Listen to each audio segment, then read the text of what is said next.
everybody, and welcome to the Dan Wickline Show. Hope you're all having a great day. We're going to kick things off with a guest in just a few moments, but I wanted to mention the fact that, yes, I know that Reagan Gravery just said, what if I randomly popped into stream like, hey, special guest, knew he was coming. Hey, Raven, how you doing? You can do that anytime you like, bud. Today we're going to talk, like I said, to a special guest, but I just wanted to mention that I have seen the Morbius trailer and I have seen the Boba Fett trailer, and we will be talking both of those later this week.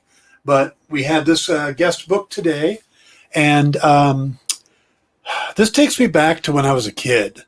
You know, we'd be watching TV, and I'm old. In the 70s, we didn't have a lot of great.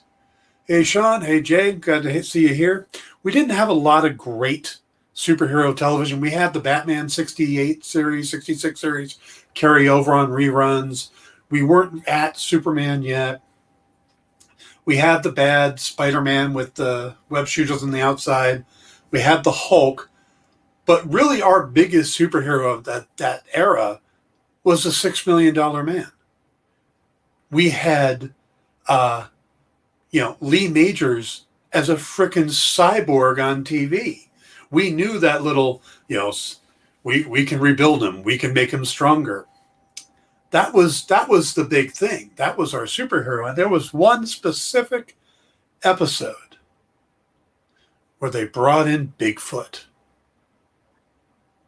And I didn't know why they brought in Bigfoot, other than public domain character, but they brought in Bigfoot. And I have loved the character of Bigfoot ever since. Whether you call him Sasquatch, if you put him in the snow and you call him a Yeti, his variation on a Wendigo, any of that stuff.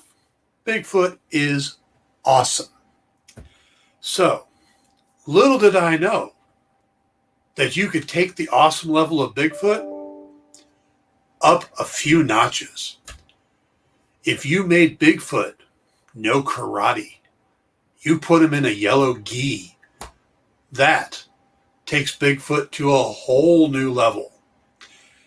And the guy doing that, he's the writer, he's the artist, he's working with a buddy on this, co-writing it, but welcome, Dan Price.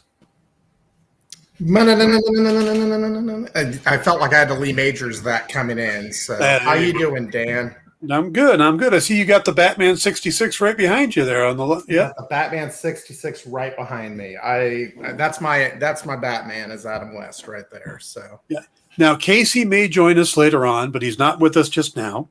And I got to tell you, the first thing I saw when I started looking up your book and stuff is that you guys are named Dan and Casey. And I immediately thought of Dan Rydell and Casey McCall from Sports Night. Oh, I've never watched Sports Night, although I like the writer of that. So I've never actually seen the show. Oh, if you're an Aaron Sorkin fan, It is well worth going back and watching Sports Night. You're not the first person who's told me that. Yeah, it sounds like it's hilarious. It's 2 seasons. There's an episode about a shirt that gets lost. And it is probably one of the best pieces of writing I have ever come across. But you got Robert Guillaume's in it. You got Felicity Huffman. What's her husband or ex? William H. Macy. Okay. Thank you. And also a very early look at Clark Gregg shows up in the second season. Really? Yes. So you have some really good characters in there, plus Josh Molina, Peter Krause. Yeah, just it's a great series. So Sorkin is incredible. He's an incredible writer. I enjoyed The West Wing a lot and Studio 60, and I watched the Newsroom, or what was the other one called? Yeah, I've watched a lot of them. I've watched a lot of the different stuff that Sorkin's done. Even the American President, or the one where the movie with Annette Bening and Michael Douglas. He's just a great writer. He has a good way of like hitting you right here with something good. So yeah. Yep. And Lisa Edelstein was early. Yeah, she was in that. She was also in the first episode of West Wing. She was the call girl that That's right. John Blow left his his pager with, which shows you how old it is. It was a pager. That's right. Yeah. So, all right, we are way off topic. It's all good. It's all good. Thanks for having me on, though. Seriously. Oh, no problem. It's a pleasure to have you. So, let's go with the obvious first question. Sure. What on earth made you think to teach Bigfoot karate? Okay. So I come from a world of comedy comics. That's where my background is. I have worked on we have a language limit on here, or can I say anything, or what's fair game? Keep it PG-13. Cool. Keeping it PG-13. Thank you. So I worked on a book called Latex Avenger, and Latex Avenger had a sidekick named Spermicidal Foam Lad, and together they repelled crime 99.9% of the time. Okay, that was my original book that I did, and it was very off color and it was very crazy. But I work with very crazy concepts. That's just kind of my background. And Bigfoot Knows Karate was originally earmarked to be a comedy comic, and he was going to live in a suburb of Dallas, and he was going to work at a hot dog on a stick, and go to junior college. It was a really much different place than where we got to now. So the comedy, the name was set in stone years ago, and it was just a note, and it was a note on a page, and it sat there until like 2015. I started playing with it as a comedy, didn't like where it was going, shelved it until 2018, and then started developing the art style that you see in the book now. And once that happened, the tone of the book changed completely. It went from being this dopey comedy to being a action adventure, psychological thriller with a lot of introspection. Because if you were the only Bigfoot in the world and nobody knew you were around and nobody knew you existed, what would that do to your psyche? Okay. So it started off as a goofy idea that turned into, okay, we could actually put some meat on this bone and make it work. So what we came up with was this cryptid, this lonely cryptid warrior who lives in a world where anyone could be the hunter and anyone could be the prey. We kind of liken it to Godzilla versus Kong meets Kill Bill. All right. Okay. And that is kind of like the crux of the story. But why Bigfoot? Why martial arts? Hey, it's like Reese's peanut butter cups, man. Two great tastes that go great together, but we just didn't know it yet. And then once people saw the name Bigfoot Knows Karate, I think it pulled people in. I think people, it's one of those titles that you think that you know what it's going to be, and it really does say it right out loud. This is what we're doing. But when you get into the story, people are going to go, "Oh, wait, there's a lot more going on here." Cool. Had a couple of interesting thoughts there. One is I picture 20 years from now you doing the story of Bigfoot as he owns his own little dojo now, and he has little training, and you get like a Cobra Kai thing going. Right. But I'm curious, do you read Jim Butcher? No. Because you talked about the original idea being Bigfoot going to junior college and stuff. Jim Butcher does the Dresden Files, and he's done a couple side short stories where Dresden assists a Bigfoot named River Shoulders, and he ends up helping him with his son. And at one point, his son is going to college. So you have basically this half Bigfoot going to college. So wow, yeah. Just thought good that thing was we didn't do that. Okay, so good thing we didn't do that. It's amazing where, while we've been promoting this book, people will talk to me about this show here or that show there. And I mean, especially lately, I haven't watched much of any television because I've been working on the comic. But like, I've seen that $6 Million Man episode you mentioned before, because I think that's required reading, so to speak. But yeah, but I have not seen what you're talking about there, the Dresden Files, or read that. I got to get my hands on it. Once the book is done, there's about a billion things I need to sit down and watch, like Sports Night, and I'm trying to get through that Only Murders in the Building right now, but it's amazing. I just that is awesome.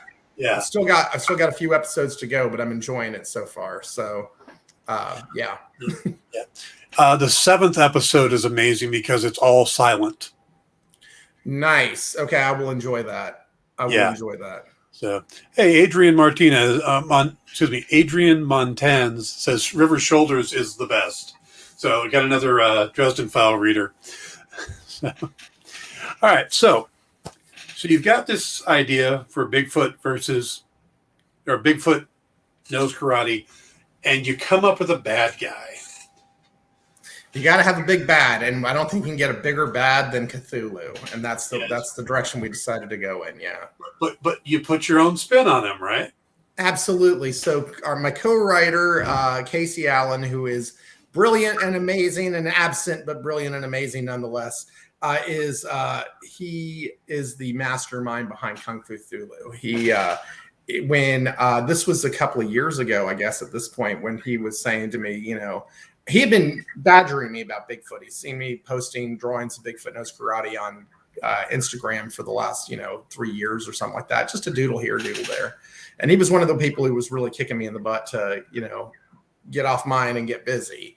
And, but I really had a hard time finding a story that was going to work well and that wasn't trite, that wasn't indicative of so many other Kung Fu movies and, just that, the Cobra Kai Karate Kid experience, those storylines we've seen so many times. And I love Karate Kid and I love Cobra Kai, but it was like, let's do something else.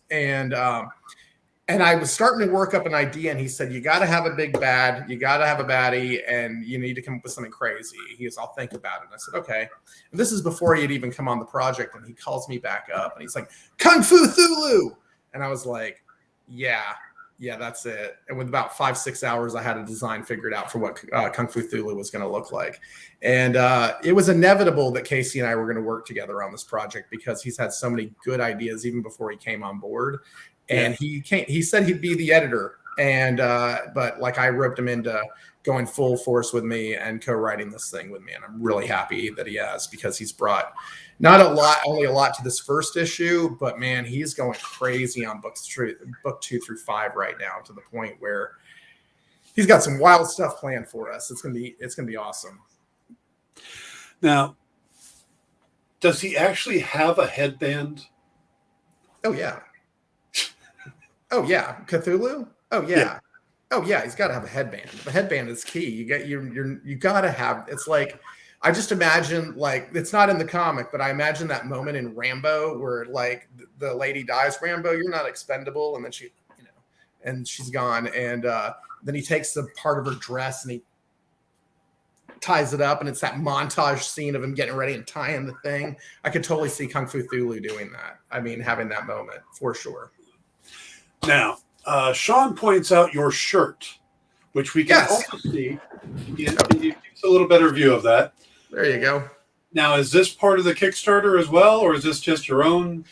So we have a shirt on the Kickstarter that you can get, done by a gentleman the artwork's done by a gentleman named Josh Flower, who I've known for years, but we've received an amazing amount of fan art for before the project even launched. We've received over 60 pieces of fan art so far. So we put Josh's artwork on the Kickstarter exclusive t-shirt. This one here is from tpublic.com. You can go to tpublic.com/user/danomite139, or just go to my website, bigfootknowskarate.com, and you can get t-shirts and mugs and stickers. And if you even go to Amazon or Redbubble, it's there, although it's not mine, because for some reason people like to bootleg my stuff. I'm not kidding around. Our stuff's been put on Redbubble. It's been put on Amazon. We've been ripped off. And all I can say about it is I get upset, but at least people like it enough to steal it, I suppose. So. Yeah, I can see the dichotomy there. It's like you want the money for what you did, but at the same time, it's good enough to be stolen. So yeah, I'll take it like that. I mean, look, people have kind of gravitated to this project, and I'm, in good and bad apparently, and I'm grateful for that. So I'm grateful for that for sure. Yeah. By the way, Sean wants a Bigfoot Knows Karate and a Kung Fu Panda crossover. I'll tell you what. We'll do Bigfoot Knows Karate, Kung Fu Panda, and we'll even bring in the guy who killed Hitler and Bigfoot. We'll bring him in as the foe. You've seen that movie, right? With Sam Elliott. Yes. Yeah, we'll just have them both. So bring it all. JD says he always suspected Bigfoot was more of a Greco-Roman wrestler, which I could see, but now he wants to find out more that he's a karate guy. It's amazing in the story, actually, because we'll go into this as the series goes on, but he's a multidisciplined fighter. I'll put it like that, and a multifaceted character as well. I mean, you kind of would imagine a Bigfoot to be a little gruff, not much to say. And while our Bigfoot is gruff and not much to say, he's got a lot going on up here. And he's a very smart, very, very calculated, very kind creature, but not to be trifled with either, So I don't know I don't care how he takes you down. You're still getting taken down by a Bigfoot, which is not good for the ego, I wouldn't think. So.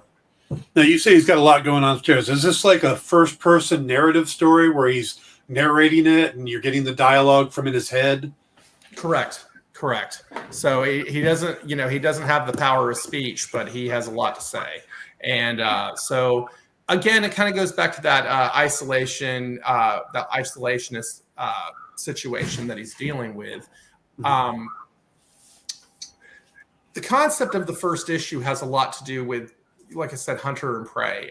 That role can change many different ways throughout the story, and we see it happen a lot. So he has an interaction right at the beginning with a little bunny rabbit, and the rabbit. It's in the preview pages. If y'all are watching Bigfoot Knows Karate.com, there's a preview page section in there, and he has this moment with this rabbit, and it's like probably the first interaction he's had with another being of any kind in a very long time. And I think that means more to him than, because we take that for granted. You and I are sitting here where you are and where I am and having a full-on discussion.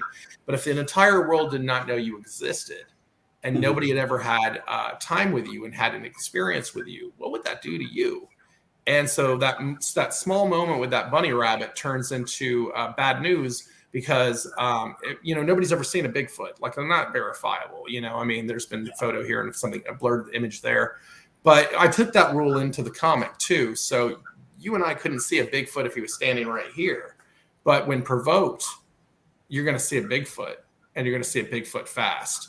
And something happens between him and the bunny, and a couple of new characters that show up right in that time. And those new characters don't have a good afternoon. I'll put it like that. After messing with the bunny and messing with Bigfoot. So now I have to ask this question mainly because of Geico. I think it was Geico or Progressive, where they have the commercial with Bigfoot, and she refers to him as Bigfoot, and he's like, "What'd you call me? My name's Daryl." So does Bigfoot have a name in your comic? Yes, he does. And what is Bigfoot's name? Yeah, I can't go there right now, unfortunately. We're going to learn a lot about him. Like I said earlier, like it's the action adventure. It's the psychological thriller. It's the big punch 'em up between the good guy and the big bad. But it's also, there's a nice meaty twist at the end of this book. It's going to take us on a ride for the next few issues. So I'm going to have to hold off on the name for a little while. But now, Bigfoot Texas Ranger. That's fantastic. Oh yeah, there's some great comments. Yeah. Daryl from State Farm.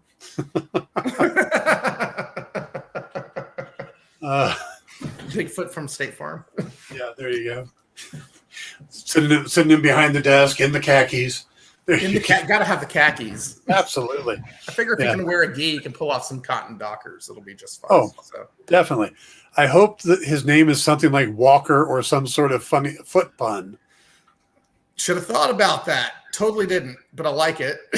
But I totally like it. That's great. Yeah. Okay. So what is the Kickstarter for? Because you talk about, in later issues. Is this for the first issue? What are we looking at on the Kickstarter? What are we funding for? Okay, so our goal kind of changed with it during the campaign itself. Initially, it was just to push out the first book and also have money to push out the second. I also want to take care of the people who have been taking care of me. So I have cover artists to pay. I have Casey to pay. These are very important people. But The campaign is doing pretty good. We had $1,000 funding goal, and we funded that in 7 minutes. And, we are currently just under $5,900 on the campaign. And so, which has allowed us to do some really cool things financially after the book is done. Like I said, we had 2 cover artists. And so I'm going to make a pre-announcement here, I guess. We might have some people in the room who might hear this and go, hey, Dan, but I don't see any of my folks, so it's okay. We're actually, one of our variant cover artists is going to come on with us and do a side book. And so this is actually so we had a 5-issue arc planned for this, for Bigfoot Knows Karate. And there was a gentleman by the name of Adam Caswell who did a variant cover for us. Started off as a piece of fan art, actually. He sent me, hold on, where is my...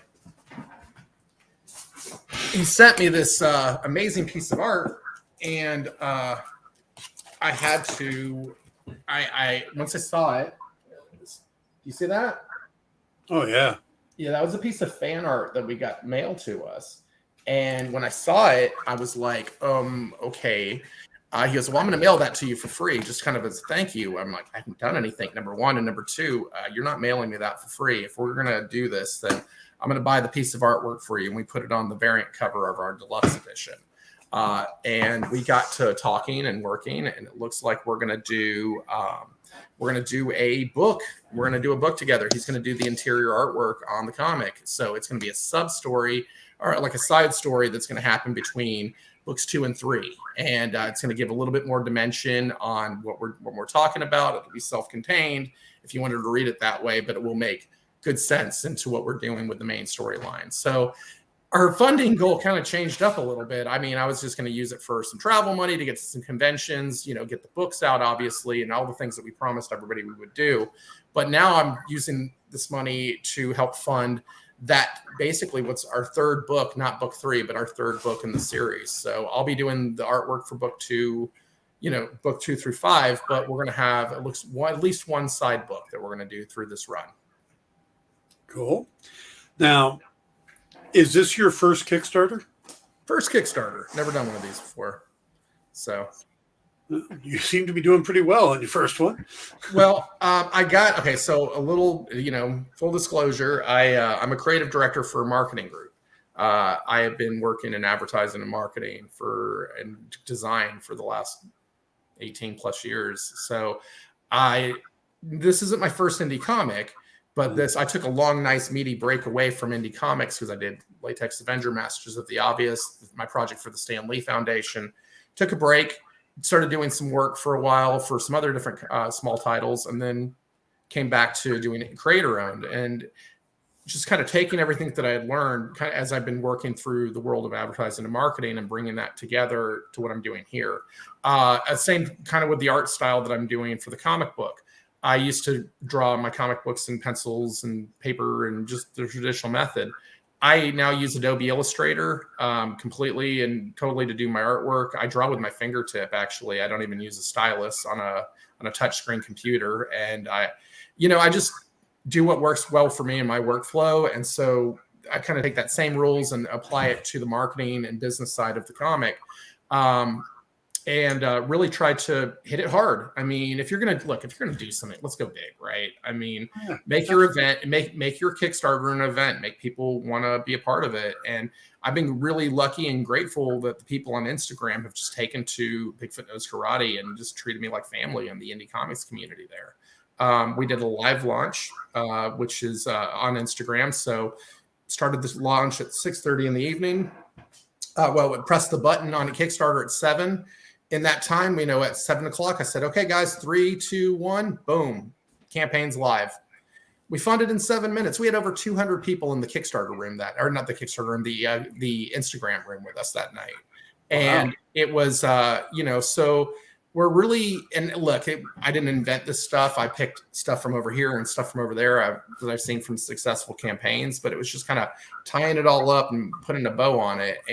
But again, wouldn't be anything if it wasn't for the people on Instagram, if it wasn't for the people who've gotten behind this project. Like I said, we've gotten over 60 pieces of fan art. They don't know me. Like, are you kidding me? Like, they don't know Casey. And people took their time out of their days to draw our characters that they've never even seen comic book page number 1.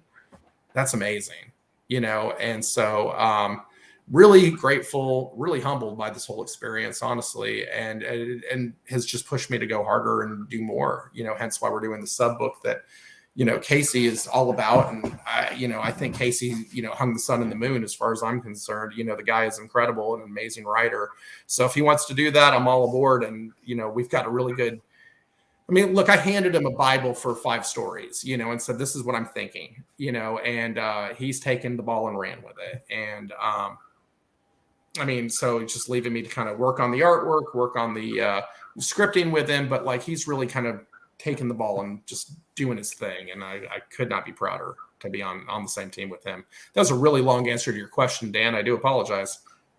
No, that's fine. Unless I got to talk. Now, you gave us a little bit of your background, some of the books you've worked on. Has Casey done work previously? Oh, yeah. So Casey is he is the editor of something called the Comic Jam. The Comic Jam is an online comic book workshop where artists and writers are randomly matched to produce one-page comics. So they do and that's actually where we met. The writers come up with a theme. They write a one-page comic, no more than 6 panels, and then those scripts are randomly divvied up to the artists who have 1 month to complete the page. It's 1 page. Anybody can finish a page, you know, but they give them plenty of time to do it. I met them over Instagram a few years ago, and you know, joined over to them. I said, "Hey, can I come play with you guys?" And they were nice enough to let me come in and play with them in their sandbox, and it was awesome because I was just getting back to doing comics again. I needed to get my feet wet. And Casey runs the jam, and then he also has a book called Voodoo Child with a guy named Pete Woods out in London, I believe, or England, somewhere in England, and it's a Vietnam era voodoo zombie book. Okay, voodoo zombie horror book. And if you've not heard of it, I suggest it thoroughly. I wish I had a copy sitting around so I could just hold it up. But it's absolutely killer. And then he's also done some editing work on something called the Ainz Anthology and some other things here and there. But Voodoo Child just finished its second Kickstarter not long ago and funded in like 12 hours or something like that. And Casey's doing great. And glad I got him on my team. That's for sure. Very nice. All right. We are hitting the halfway point of the show. So we're going to pop over to commercial break, and we'll pick it up with Dan Price right after this.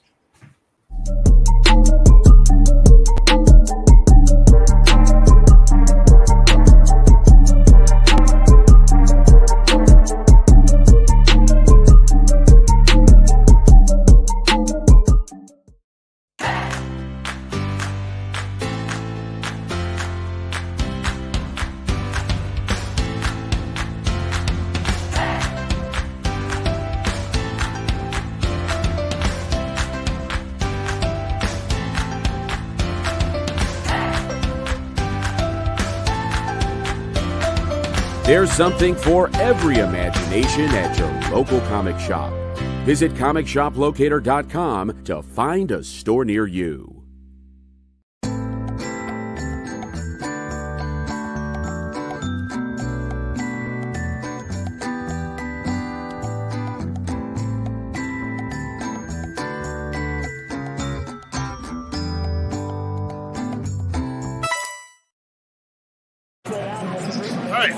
Hi, I'm Travis, King of Source Point, and you're watching The Experience.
Hey, everybody, welcome back to the Dan Wickline Show. Before we get talking to our guest, Dan Price, again, I want to remind you that coming up after today's show is Black Comic Universe. Then will be a Minute to Skim It with Miss Jen. And then us, Kyle puts us, which is Kyle and I doing in-stores this week. And then followed by a special edition of Talking Shop. So we got a pretty good lineup tonight. Stick around. You'll want to catch all of it. All right. Mr. Price, what got you into comics? How did you're in advertising. That could have been a nice little life. You make good enough money. Don't need to mess around with the funny books, but here you are. How did this happen? I blame two people. One, his name's Carlos Nosa. He is a geneticist in Houston, Texas today. But back then, he was the kid who made me ride bicycles over to the Stop and Go down the street from our house to pick up X-Men 207 and Marvel Saga number 8. So thank you, Carlos. And then the next person would be my dad, because I came home with X-Men 207 and Marvel Saga number 8. And he took a look at the, he goes, when did you start reading comics? And I was like, today. And he's like, he was kind of like Dave Chappelle and Half Baked. Now we can share everything. I mean, that's pretty much what it was like. And that weekend, he took me to the Kohl's Flea Market out in Pearland, Texas. And we went to two stores. They had two comic stores in the one flea market. One had your everyday or your new titles that came out on a Wednesday. That was Big John's Funny Farm, and they had Bill's Silver Age and Golden Age. That he had his own amazing little. I mean, it was incredible. We collected comic books, my father and I, until the day he died. We collected comics together, and it's those two people who got me into it. Now, my dad was not thrilled when I wanted to do comics. He thought that was a waste of time, but those are the ones who got me there. And then I would probably say there's about half a dozen art teachers who helped project me forward in doing comics itself as not a career, because I mean, I obviously have a full-time job and all that, but as my passion project or hobby or whatever you want to call it. So that's how I got here. So why self-publish? Why do the Kickstarter route? I mean, you've built up a pretty good fan base here. You've got the Kickstarter going, but why not take it to an established publisher, somebody who is already in the Diamond catalog, that type of thing? That's a good question. I've had a publisher in the past, and I'm grateful for that opportunity. I would not be as comfortable having this interview right now if it hadn't been for that publisher back then. I learned a lot through that process, and but in 2014, I stepped away from comics for a while. It had been a long road, Latex Avenger, Masters of the Obvious. Then we did a big project for the Stan Lee Foundation, Bon and I, who was my co-creator on. That's Masters of the Obvious right back there under Bigfoot there. And I took a break. I needed some time away. I just needed some time away. And then unfortunately, Bon passed. And that was a very sad time. And that kind of took me out of the game as well, because my creative partner was no longer, and the person that I had spent, the last few years just jiving with and making amazing books together. I mean, who else gets to say that they got to work on a project that Stan Lee tweeted weekly? I mean, that was me and Bon. We got to do that. And when it was time to come back to do this again, there was a gentleman named Drew Edwards who does a book called Halloween Man. I don't know if you've ever heard of it. Fantastic book. It was up for Ringo last year. And Drew and I were sitting talking, and Drew said to me, he's like, you got to come back. I mean, you've done some work for me, you've done some work for some other folks, but when are you going to do your own thing? And then my wife says to me, in December, she said, it's time. You got to come back. You got to do this. And my happiest times in comics were self-publishing. Not that I didn't enjoy the time with the publisher and all that. I just like doing my own thing. I like I'm not answering. I'm not really good at answering to people. I mean, I am. If the right publisher came along and wanted to talk, I would totally talk to them. If there was a distribution deal that made sense, and I had enough books in the catalog, that's another thing too. I mean, we only got one issue. Let me get a few things together first, and then we can talk. But I know also a lot of publishers want to see where you're going, not what you have, but also where you're going, and have a good chunk of books to pull from. So I'm not against it. I've had a couple of publishers talk to us since this has started, since the Bigfoot's gotten going, but let's see what happens with the Kickstarter. Let's see how it does, because then you've got options. And if there's an amazing publisher who really understands creators and will push a new project that from somebody who is not a name brand and will really get behind it, then I'm interested. But if it's just going to be one of a bunch of other titles that it's going to cost me money in the process of doing it, and just to get a label on the cover, I can do that. I can do that through Kickstarter, and Kickstarter has been an amazing distribution tool. If you think about it, this book was born out of the pandemic. This book was born out of boredom of the pandemic, and I'm used to going to conventions to sell my wares. Even if I had a publisher, I was still out every weekend or two, going out and doing the book at the shows. Now I can be at home. I can do a live from my phone on a tripod. Launch the Kickstarter. I'm sitting in the very chair right here to do it. We raised more money in 3 hours than I would do over a weekend at a comic book convention back in the day. You know what I'm saying? So it's like, so this has given me a broader audience too. Much broader than if I would have to go to how many conventions to find the right publisher. You know what I mean? And spend all that money and all that time. And that's time where I could be working on more books. I'm going to do more conventions in 2022. That's for sure. But it's going to be, it's going to be the ones that I want to do, the ones where my wife wants to go too. I can get her to New York Comic Con. She said she'll go with me to New York. And in 2013, I got accepted to New York. And for a multitude of reasons, I could not make it. So it's my goal in 2022. Let's get back to New York City Comic Con, and also maybe Emerald City. She'd like to see Seattle. So we're going to do those. And then I'll go do a few other ones. So just trying to have some fun with it. And that's the big thing too.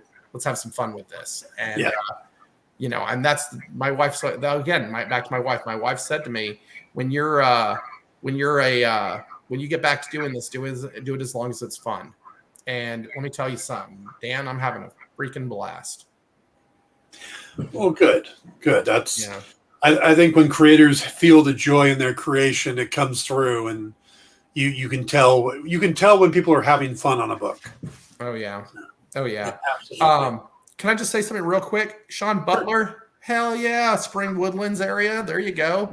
I grew up in Houston, so I live in Austin now. So, but Texas, let's do it. By the way, Sean is the one that brought you guys to our attention. Thank you for that, Sean. Thank you for that. So Sean, we met over Instagram then, I believe. Thank you for putting this whole thing together for us. I really do appreciate it, because this has been awesome. All right. So you mentioned publishers want to know where you're going, what the future is. So you've got 5 books planned for Bigfoot Knows Karate, plus this new spinoff episode between issues 2 and 3. Then what? Then book 6, because let me tell you, Casey, I came to Casey with 5 books, and I had 2 endings, one to finish it and one to let it keep going. Well, I think Casey's opting to make sure it keeps going. So he's already got an epilogue for me at the end of book 5 that'll lead us right into book 6. So look, unless y'all all hate it, or he and I end up killing each other, or I think this is going to be happening for a while. I'm committed to doing the first 5 books of the artwork. That's my commitment. I'll keep writing it for sure. But I think after the 5th book, I'm going to pass the art reins over to somebody else, and so I can go on and do something else, because I'm somebody who likes to do something different all the time. And I've got an idea. Speaking of Texas, I got an idea that takes place in a Texas town that I want to do very badly, and I want to write that story. And I got a couple other things I want to do after that. So, but I don't see Bigfoot really just going away, anytime super soon. It may take a while between issues, but it ain't going away, So, what is your creative process like? Because you're writing the scripts, but you're writing them with Casey. So you're working from full scripts, I take it. But so what is your artistic process? You say you're doing everything now in Illustrator. how long does it take you to do a page? What's your Sure. process? I wake up at 4:00 in the morning. I'm working by 4:30. It'll take me, I take the script that we have, whether it's, I'll take the script that we have and I will just copy all the text from the page and put it right onto my Illustrator canvas so I can look at the words right there as I'm drawing. And, it's kind of very similar to how you would do it with a regular, blue pencil ink. I have a series of layers of blue lines where I'm just drawing. Where's my finger? Just drawing with my finger and kind of sketching things out. Like I said, I don't use a stylus, so I just find it's more comfortable this way. And if you ever want to see that, check out my Instagram, danomite139. You can watch IGTVs of me drawing. You can see all how I do that. But it can take me anywhere from, well, it used to take me like 8 hours to do pencils. It used to take me about another 5 hours to do ink sometimes, and then coloring on top of it. I've kind of truncated that whole system down now by using Illustrator. What used to take me a heck of a long time, I draw in shapes as well as lines, so I'm coloring at the same time as I'm penciling. It's kind of a weird setup, but be able to do everything in the one program, and then just do color corrections in Photoshop. It really does take the time down. So what used to take me 12, 15 hours can take me as few as 8 or 9 to do a page now. And that's a full page, depending on how detailed I'm getting or how big the scene is or whatever, how many panels to the page. So I can knock out a lot pretty fast. And then, but it's very haphazard, the art style. I mean, you've seen some of the previews. It's very, Right. a lot of lines moving all over the place, very loose. And I wanted that kind of kinetic movement feel going on in the comic throughout the story. And, for a lot of reasons, my gesture drawings are a lot stronger than my finished work. I've always felt like I think that my finished work is sometimes too tight and too stiff. And so this allows to kind of have that more looser look as a final product. And I'm working in Illustrator, so it's vector artwork. So if you're a designer, y'all know that vector means you can make it as small as the head of a pin or as big as the size of a building, and it does not lose clarity. So if I want to make a Bigfoot Knows Karate billboard, that's going to be really easy to do one day. But I do color corrections in Photoshop and do some overlays and that sort of thing in there. But that's pretty much how I do it. It's been a long time since I've played with Illustrator. I use Photoshop more. Can you do rendering and stuff in Illustrator now? Yeah. So there's a different mesh tools that you can use to kind of get more of a smoother rendering in there. I do a lot of cell shading. I do a lot of painting in Illustrator, on low opacities, and I'll just paint on it with a paintbrush rather than, working with gradient maps and meshes. But yeah, the gradient map you can make if you were trying to make something like an orb or something like that. You can make it look perfect, or make your clothes how they got the shadows and the bends from the wrinkles. Yeah, you can pull all that stuff off in Illustrator now. Program's grown so dramatically. I mean, in the time that I've been using it. Cool. Yeah, I might have to play with that again. It's been a while. Sure. So, let's get a little bit into you as a creator. Sure. What were some of your influences? You talked about Marvel Saga #8 and X-Men 207. That was probably Chris Claremont, and 207. That was Romita Jr. Yeah. I always attribute that to Silvestri, but I know it's Romita Jr. I always want to say it's Silvestri, though. Romita Jr. That's a guy I totally respect. I mean, I heard him talk one time, and he said, you got the style you want, the style you end up with, and the style that gets you your deadline, and truer words were never spoken. I mean, you can sit there and meticulously go on about a page for hours and days on end, but yeah, you got to get it done, man. So for the work ethic alone, Romita, but his work, I just like it anyway. I think his work is great. I'm a big Frank Miller fan. As far as writer artist combo, it doesn't get a lot better than that. And that's stuff that and look, obviously I'm a Kirby fan. I mean, if you're an artist in comics, how can you not be? At least in the superhero or fantastic genres, Kirby is the foundation of this industry. You say what you want about Stan Lee, and say whatever you want about Stan Lee, but and I respect him completely, but my I pledge my undying support to Jack Kirby and for everything he stands for in the world of comics, because the man had, he did it all. He could write, he could draw, he could create, and boy did he create. So, but like current artists right now that I'm into, I like Francis Lennell Yu. The stuff I've seen from him over at Marvel is really cool. I don't know the guy's name. I picked up a couple of issues of it recently. I haven't gotten to read them yet. Oh, here. Yes, Ultra Mega. What's his name? James Herron. I can't wait to read more of that because it's scratchy kaiju looking stuff, and I was like, okay, that's interesting. So I picked that up. But it's on my list to read, when I get done.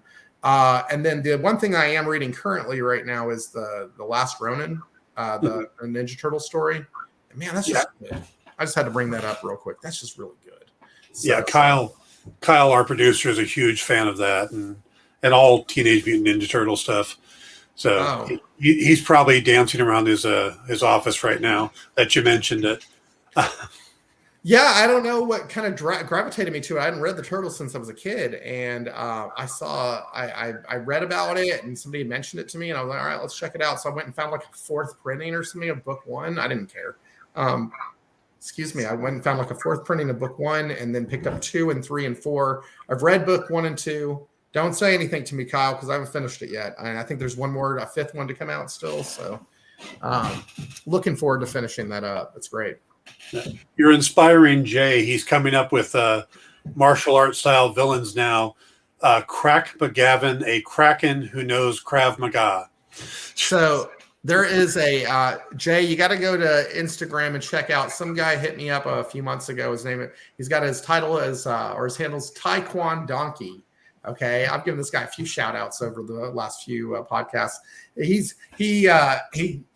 showed up in my DMs. Hey, I'm like, that's similar. All right, what's up? And he's a good guy and he's doing his thing, but he's got like a Krav Maga or something like that. So, it was, we have our thing with the Bigfoot and the Cthulhu, but I will say that I don't know how many more themed cryptids and kaiju we're going to see through our book. I don't know that that's going to be a hook that lasts, and not really because of Taekwon Donkey, but how long can you really do it for? But if you are interested in some other things, I do want to do eventually, when this is all said and done, I want to do Bigfoot Knows Pilates, because you've never seen anything until you've seen Bigfoot in a pair of yoga pants.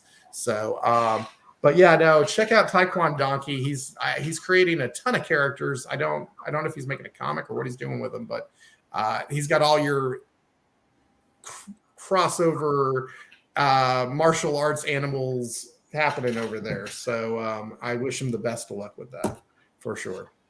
Krav Maga. I like that. Krav Maga. Especially if it's a giant crab. Yeah, there's like pinchers and all sorts of crazy stuff. So Sean and I are there. That's hilarious. All right. So you said that you want to go and maybe go into something different. This is a little more on the humorous side. Do you have, if you do something next, is there a theme or a type of thing you want to do? Yeah. So I've been working on a book of short stories for a while that I'd like to transfer over to comics. Okay. Because in the end of the day, I think everything I want to do is in comics. I do have another project coming out later in 2022 that I'll talk to you about as well in a moment. But I'm going to do I have the story. It's called In Retrospect. It takes place in the town of Retrospect, Texas. And it's the only place in the world where everything makes sense. The world lives in absolute and total balance. If you're outside of town, everything does not completely work right. But in retrospect, everything's just fine. And it's different stories told through different time periods in the same town, dealing with different themes that all kind of tie together. It's not super heroic. Nobody's gonna You know, they're not, all these characters aren't going to come together over different timelines and stop the big bad or anything like that. But, you know, slice of life makes you think, a little Twilight Zone-y in some spots, but just some interesting writing. So just something different. Always Cool. something different. Okay. All right. So we got a couple minutes left here.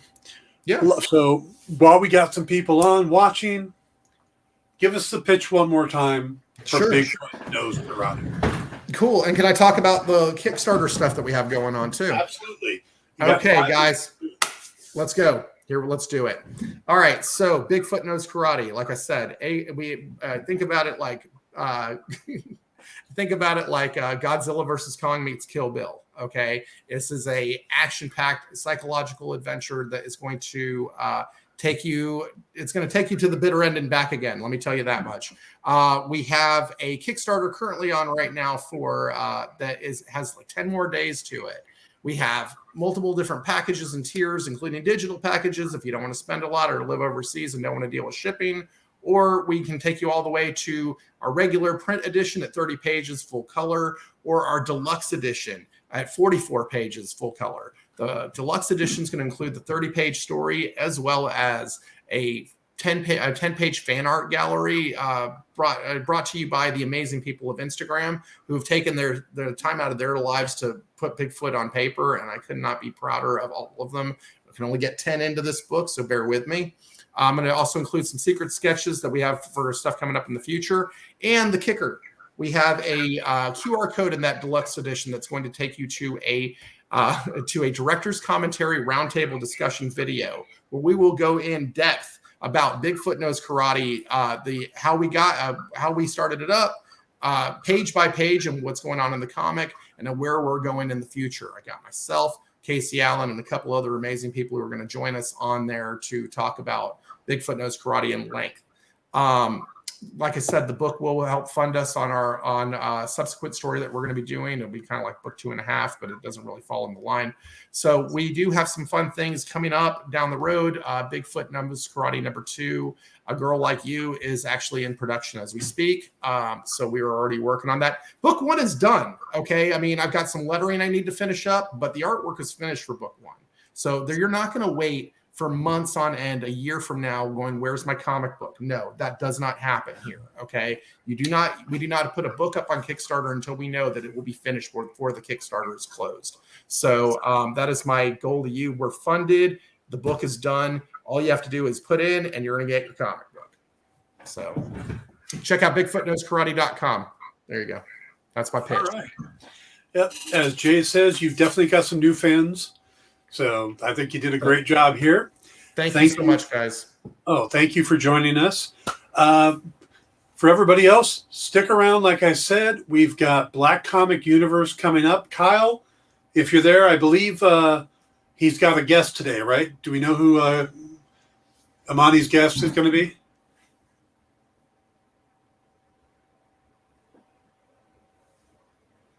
Kyle may have fell asleep. Okay. Oh, Richard Wright is going to be the guest on Black Comic Universe. And then Minute to Skim It with Miss Jen as she goes over some of the new books coming out this week.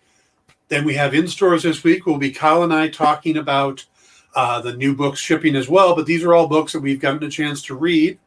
And one of them I'm really looking to hype is going to be a thing called Truth that Jim Valentino mentioned when he was here a couple weeks back. I had a chance to read it over. It is a really cool looking book, so we'll talk about that at 5 o'clock. And then there's going to be a special episode of Talking Shop tonight after that. So stick around for all that, guys. It's going to be a great day. And thank you all. Real quick, Dan, where do you find most of your inspiration from creating your story? Real quick, where do you find your inspirations? Was Sean's last question. Oh, my inspirations. Man, I usually okay, here's an idea. Everybody else has done that idea. Let's put a bend here. Okay. And a twist there. And, I'm really big into doing things that haven't been done before, but those are few and far between. So as long as they make me laugh or they make me think, I'm probably pretty interested in them. So generally it's one or the other. It's going to make me laugh or make me think.